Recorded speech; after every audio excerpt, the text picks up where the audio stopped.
Minasan, konnichiwa. Selamat bertemu kembali dalam mata kuliah peminatan sastra untuk semester ini, kajian sastra Jepang.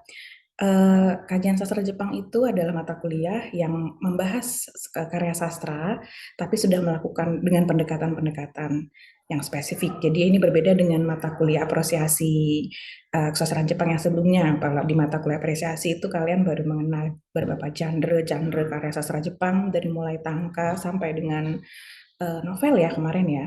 Nah, kalau di mata kuliah kajian ini kita membahas satu karya dengan satu pendekatan. Untuk S1 satu pendekatan saja dulu cukup. Nah, materi yang akan dibahas di semester ini antara lain kita akan memulai dengan tema sastra dan mobilitas.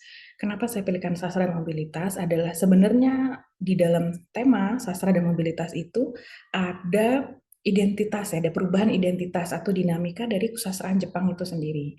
Jadi akan saya bagi di topik sastra dan mobilitas ini saya bagi menjadi tiga, yaitu mobilitas sastra dan mobilitas Jepang, orang Jepang zaman Meiji ketika pertama kali bertemu dengan modernisasi, kemudian mobilitas orang Jepang ketika di masa perang, lewat namanya temanya Gaichi Nihongo Bungaku, dan yang ketiga adalah mobilitas orang Jepang pasca perang atau di era kontemporer sekarang.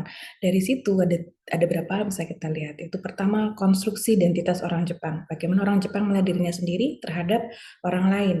Bagaimana modernitas itu ditangkap oleh orang Jepang dalam kesusastraan, melihat kesusastraan, bagaimana mereka melihat dirinya dengan hubungannya dengan orang lain ya, Tasha atau Jibung to Tasha no Kanke, seperti itu. Dan kemudian setelah sastra dan mobilitas yang tiga zaman tadi ya, Meiji, kemudian zaman perang, dan kemudian kontemporer, berikutnya kita masuk ke pendekatan magic realism. Nanti saya akan pakai cerpen Mogera Wagera, itu judul bahasa Inggrisnya, bahasa Jepangnya Ugoro Mochi. Ini karya Kawakami Hiromi.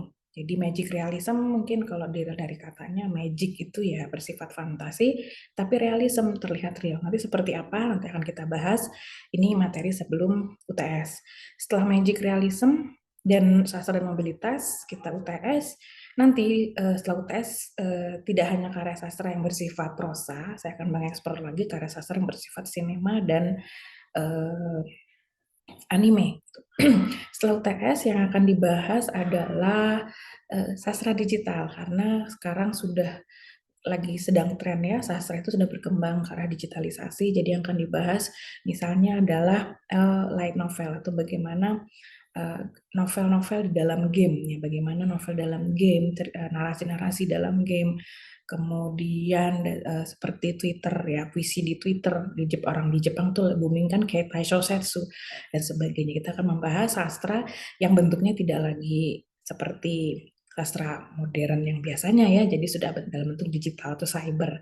Nah, kemudian setelah membahas itu, mungkin ada sekitar 3 pertemuan, kita akan membahas mengenai bagaimana permasalahan-permasalahan kontemporer di masyarakat Jepang kontemporer melalui film. Nah, ini saya pilihkan filmnya mungkin agak lama ya, tahun 2000 berapa? 2018, karena itu filmnya Mambiki Kazoku atau judul bahasa Inggrisnya Shoplifter karya Koreeda Hirokazu. Saya pilihkan film ini karena ini mirip-mirip seperti film Parasite ya, yang sutradara saya lupa namanya ini, Bong Joon-ho, yang dapat penghargaan Oscar. Filmnya agak mirip seperti itu. Jadi mengangkat isu atau permasalahan sosial masyarakat Jepang yang terutama yang kontemporer yang mungkin tidak terlihat atau selama ini belum diangkat, atau jadi kalau selama ini kita punya image masyarakat Jepang itu seperti apa, nah ini ada sisi lain dari masyarakat Jepang itu yang diangkat melalui film uh, Mambiki Kazoku atau Soft Litter.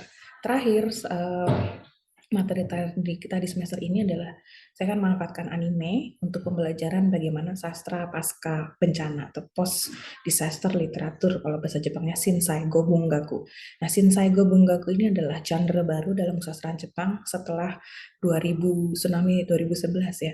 Dan memang walaupun 2011 itu udah 10 tahun yang lalu ya, 10 tahun lalu lebih, tapi sampai sekarang tema ini masih terus berkembang karena bencana itu kan pasti ada terjadi. Untuk sebagai salah satu mitigasi bencana di Jepang itu melalui karya sastra, kita lihat dinamikanya dari mulai membahas efek pasca perang, trauma yang berkelanjutan, sampai dengan bagaimana mitigasinya, pencegahan bencananya lewat karya-karya yang masih terus berkaitan tentang bencana di Jepang sampai dengan sekarang ini. Kira-kira itu materi yang akan kita pelajari di semester ini.